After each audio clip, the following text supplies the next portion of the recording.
What's going on, everybody? Welcome to the We Are Man United podcast, where we discuss our favorite team, Manchester United, my favorite team in the whole wide world. What a performance today! We had what a performance today. Last week, and I know I didn't do a United podcast against Chelsea because I wasn't sure if I really was going to do these game after game. So I'm going to do these as quickly as possible after the game is over. I realize now that it might be a good idea to add this to the channel anyway, so why not add this as well? If you haven't already, if you're a basketball fan, I got plenty of New York Knicks content. I also am a big Giants fan, so I got Giants content as well. But if you're new here and you're just coming in from Manchester United, that's fine, because today we got to discuss our 5-0 win against RB Leipzig. And I got to tell you guys, this team is dangerous. This team is so dangerous. And for those of you who were doubting the ability of Manchester United really has as a team, now we're beginning to see what we can really do. I'm very proud of these boys for what they're beginning to accomplish now. Just in a sense of finding an identity as a team, understanding our roles, players that are playing up to their potential again. So if I start from the back, if I start with David De Gea, after Chelsea, I saw that De Gea has found his form. He's found a bit of his old self that we knew maybe a few years back. This is the De Gea that was linked with Real Madrid at one point. And confidence is a big thing. His confidence is definitely back, and it helps the team tremendously. Wan-Bissaka was excellent. Wan-Bissaka was really, really excellent. He's just, I think he's probably the best right back in the world. Right or left hand side, it doesn't matter. Just the back in general, he's his tackling is unbelievable. Just where you need something from him in the box, where you need a stop from him, you get it from him. Very important. I thought that Lindelof and Maguire, they played well together today. I'm not a fan of the partnership. But speaking of confidence, by the way, like I said with De Gea, I think Maguire also he has found a resurgence in his game. Ever since the whole incident or whatever, it seems like he's decided to finally just say, you know what, I'm just going to focus on my football and let's take it from there. And I notice now that it's risen his level a little bit.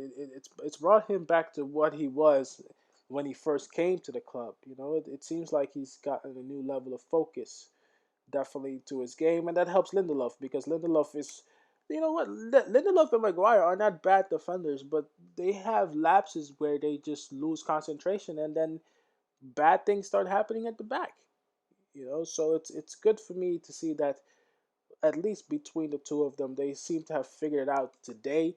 Of course, going forward, I said against the PSG video, I said that I prefer to see Tonzabi and Lindelof as well, or Maguire. We'll see now. We'll see. It's good. It's good that players are beginning to find their confidence and their form, because that now allows us to play better from the back. Luke Shaw, to me, has been consistent in that sense, that he's played very well. Even when you were asking him to be like a makeshift center back against Chelsea, I think that Luke Shaw, he's revived this Manchester United career. Just when you think that Luke Shaw might be better off elsewhere, he shows you why we bought him. He's a very, very good contributor, going forward. A little bit wary passes sometimes, but he's definitely the number one at the position. Wan-Bissaka and Luke Shaw are definitely our number ones as far as left and right back goes. Nemanja Matic had a decent performance today. You wouldn't have really noticed that he was on the field until he got substituted, but that's okay. He's brought in to make a defensive presence. Defensive, duties is what he's really there for. I think we can strengthen in that department, but for now, it's a good result. So I'm not gonna knock him for that. The one in midfield defensively that I really want to praise today is Fred. Fred has seemed to find a part of his game that I didn't think he had. For years now, I've been kind of calling for Fred to maybe move on elsewhere, and now I'm seeing that this might be the position that Fred was always meant to play, and it seems like he's really taken that in his own. Like when it comes to setups where we might play defensively, and that's really what it was. Ole decided to play defensive, so you're really gonna need coverage for Lindelof and Maguire and Fred and Matic. So Fred and Matic already, that it's going to give you some solid coverage there. Pogba, we know Pogba likes to go forward, but it's a defensive setup with Van de Beek really leading the attack in the midfield, so to say. But I'm going to get to Van de Beek in a second. I will also want to mention Pogba. Pogba had, of course, the nice assist, Greenwood, for the goal. Pogba, he plays well in spurts. I'm not sure if I could say that he plays well all the time, but he definitely plays well in spurts. So sometimes you see something good from him, and sometimes you'll see him make a weird pass or a weird shot. I'm still convinced that he could be sold at the end of the year. To be honest with you, I'm not fooled by this whole we got to keep Pogba, we got to keep Pogba. I think there's a different type of player that might contribute better, but of course Pogba still is quality. That's why he has to play. Big order of the day today, Donny Van De Beek. He finally got the start. Honest assessment, as much as I wanted him to be successful, it was a so-so game for him. It was a tough game, a good game for him to be in, a tough game for him to play in. He couldn't really get on the ball. Sometimes I feel like he kind of is in the way of others. So, for example, if he's trying to go into the space, he kind of clogs up Martial because he's really playing way too close towards Martial. Sometimes I think if Van de Beek wants to play the number 10, that he needs to stay in the middle. He'll have to learn that. But of course, when he has the ball, he rarely loses it, which is also important. And one of the reasons why he didn't have such a good game is because when it came to passing the ball towards him, if it was especially Luke Shaw, or if it maybe was Fred sometimes, or from the back in general, they seem to just not have that pass on to him for Van de Beek to be able to step into it and actually distribute the ball further. He did have that one opportunity when he could have passed it to the right. I forgot who it was on the right hand side at the time. I'm not sure if it was Greenwood or who it was, but Van de Beek decided to cut it back and then play it back to the left. It's fine. Little tippy tap moments. I'm not really gonna complain about stuff like that because at the end of the day, it's more for Van de Beek to develop himself and become a solid player and contributor in this team, which I know he will be. He's competing with Bruno Fernandes. He's competing with Pogba, even though they played together today. So it's going to be tough for him. Going forward, I expect to see more from Van de Beek in the Premier League. Of course, our boys up front today, Martial and Greenwood. I'm gonna say both Marshall and Greenwood, they played well. They honestly they played well. Greenwood had the excellent first goal. Marshall had the penalty, of course, and then from there really led our line. They're dangerous, man. You could tell Greenwood is gonna be a really good player if he keeps his head on straight. I think there's a little bit of issues going on outside of football that's been bothering Greenwood, and I think he's glad today to score. He looked very relieved when he scored today. So I'm definitely going to think that he's going to take this game and he's going to move on forward towards a place where he can really be a solid contributor this season. Marshall got the penalty, but he's great dribbling from him as always. You really miss him in the Premier League, even though we played 0-0, which I didn't think was a bad result. But I really do feel like Marshall is just really that guy that guides us up front when you need a dribble. But of course, the man of the moment that we got to talk about today is Marcus Rashford. 3 goals, absolutely magnificent. That's all I can say about it. He scored 3 goals in probably 20 minutes or so. It's a wonderful to have him in the team and just to be able to see what he's grown to from when he started with Van Gaal and what he is now. He's unbelievable player, one of the best young players in Europe, and we happen to have, I think, at least three of them now in Greenwood, Martial, and Rashford. So even somebody as Van de Beek can still develop. There's a lot of good things here in this Manchester United team, and don't even get me started on Cavani. I can keep this podcast going for a long time. That's why I love making these videos. I think Manchester United going forward is just going to be a good team this year. We have a lot of talent here.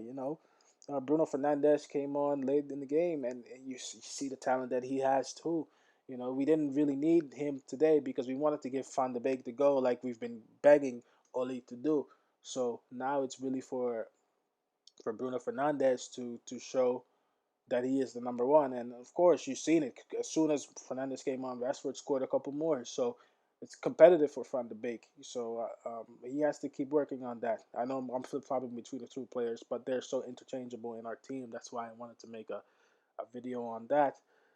So if I go for the player ratings, David De Gea gets a 9 for me today. Wan-Bissaka gets a 9. Lindelof he gets an 8 along with Maguire because they dealt with a lot of balls defensively coming into the box. Luke Shaw for me got an 8. Played okay. No, I'll give him a 7. He played okay. Kind of sometimes wasteful, but solid. Nemanja Matic 7. We win. Sorry about that. Nemanja Matic 7. We played so, but we won, so it was a good game for him. Paul Pogba has the nice assist. I give him an 8 today. It's still not his best. I don't know what Pogba's best anymore. He always seems kind of playing in cruise control. There's not really a elevation to his levels. He kind of cruises by because he knows he has the talent to kind of do that. I would love for Pogba to kind of take his talent to another level, but I don't know if we're gonna get that out of him this year. That's why I wouldn't be surprised if he goes at the end of the year. Fred was magnificent today. I gave him an 8. Tackling is his thing. He likes to dominate. He bosses that midfield. It's him really and McTominay as well who are really specialists at that. Even though I do think we can get a replacement for Matic, but I really do think when we want a defensive attacking setup, this type of setup is really how we want to go um, as well. Donny Van De Beek, my guy as a fellow Dutchman, I got to give Van De Beek a 7 today. He needs to kind of learn how to play with his talents within the team. I know he makes good passes, but I do think that he needs to learn how to play within Manchester United. It's not just about receiving the ball all the time. Sometimes without the ball, you need to be able to get into the space to receive it and not be in the way of Martial or anybody else because I do think he's excellent uh, receiving the ball, but he's not at Ajax anymore, so he has to find ways to influence the game otherwise, not just by making runs forward, even though the runs forward are good, but sometimes the runs that he tries to make gets in the way of other players. That's just my personal take on that, but you let me know what you think in the comment section on that. Mason Greenwood, we know what he can do. Football is not a problem for Greenwood. It's everything else that happens outside, whether it's England or whether it's pictures or stuff like that. And he's a young lad, so I expect him to sort that out as he progresses towards his career. I couldn't even say the words, but he's excellent when it comes to going forward and playing football. Those goals that he scored, he scored so many of them as well last year. Anthony Martial got the penalty. He won the penalty, got the penalty, scored it. He's one of our guys that really leads the line. So I don't know if I gave a rating for Greenwood. I'm gonna give I give an 8 to Greenwood. I give it 8. I give an 8 to Martial also. And yeah, and of course my 10, we already know who has to get the number 10 today. Number 10 is gonna go to Marcus Rashford, of course. What else can you say about scoring a hat trick in 20 minutes? Uh, Honorable mentions. I didn't mention Cavani, but Cavani did come onto the game. Almost had a goal. I think Fernandez probably should have taken it, but he wanted Cavani to get involved as well. But we don't really. I'm disqualifying him from the rating because he didn't play long enough for me to really give you a proper assessment, or impacted the game long enough for me to give proper assessment. Bruno Fernandez today, 7, 8, but don't count his rating because he pretty much came on as a late substitute as well. And there you have it, another win for us. I know Oli is delighted. I'm delighted. 5-0 for us. What else could you want, from our team? This is really the team going forward um, that we will have to work with. And there's a couple of pieces in midfield who are very interchangeable. So I expect a win, no less, against Arsenal. We definitely need a win against Arsenal on the weekend. Because we got to try and challenge for this league title, and I don't see why not. We have the team to do it. Why not challenge for the title? While we have this team together, and this team can only get better. Believe me when I tell you this team can only get better. But yeah, that's your boy Don. This is the We Are Man United podcast. A couple of other players, Tuanzebe and McTominay. we won't rate them today, because they came on towards the end as well. But this is the end of the Manchester United podcast for today. Like, comment, rate, subscribe if you enjoy these videos. I got plenty of other sports as well. If you're from around the globe, I do New York sports here and also do Manchester United. So if you click for Manchester United, I think that's fine as well. I'll try to make these videos right after or so every game that I can. Like, comment, rate, subscribe as always. But for now, it is your boy Don. This was the We Are Man United podcast, and I see y'all next time, man. Peace. I'm out.